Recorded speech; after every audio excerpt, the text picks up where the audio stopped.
All right, everyone. Donald Trump is rather displeased with Vladimir Putin. Insinuated that he had gone insane the other day, actually. Let me sort of flesh this out because people are misreading the room. They're not fully understanding what's happening here, especially liberal commentators. They think, well, he's just deflecting and he really loves Putin and is a half-assed criticism. No, no, no. Here's what's happening. Zelensky and Putin both represent nations in which, when the chief executive shows any form of weakness whatsoever or backs down in any way, they typically get killed. At a bare minimum, they get removed and exiled. So neither of them want this situation. This is why a third party, generally in such situations, unless you want to have total war, brokers the situation and says, look, I mean, just fucking calm down. We'll oversee things. We'll make sure that you both get a deal that is relatively favorable so that you look good in the end. It's basically a form of dress up more than anything else. That's what's happening here. Now, if Biden is in charge, what's he going to do? Come on, man, Putin's a bad dude and pump Ukraine full of weapons. Well, that's great. We've decided to create a proxy war scenario in which there's no possibility of winning. How lovely. Here's the third problem.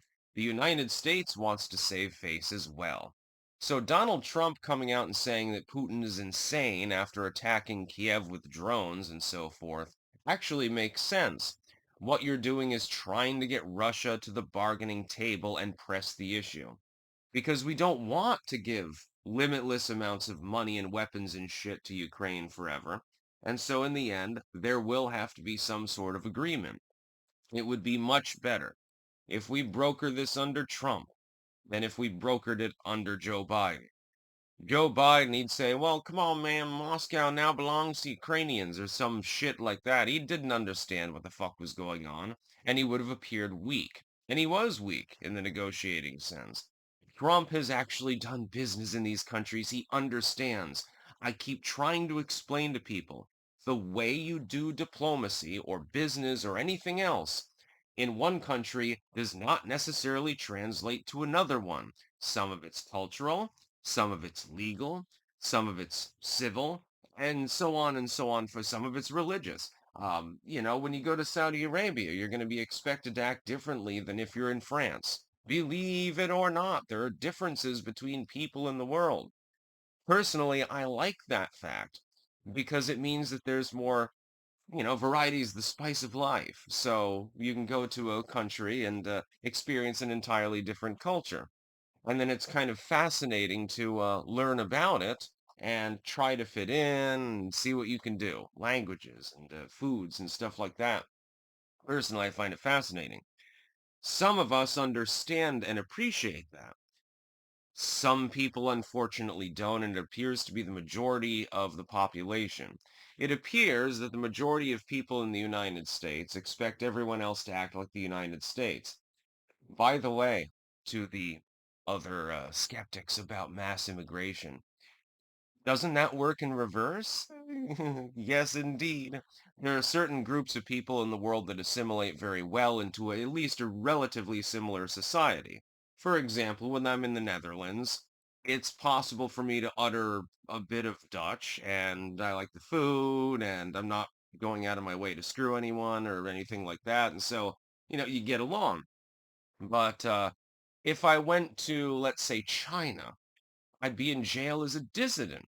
Likewise, it works in reverse. People come to the United States. English person comes to the US.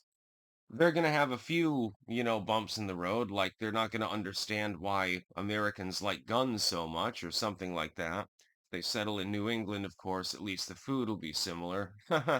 Bland, boiled, and baked. It's the old joke. It's not true, but it's a stereotype about New Englanders and Englanders. But let's say that somebody comes from Zimbabwe.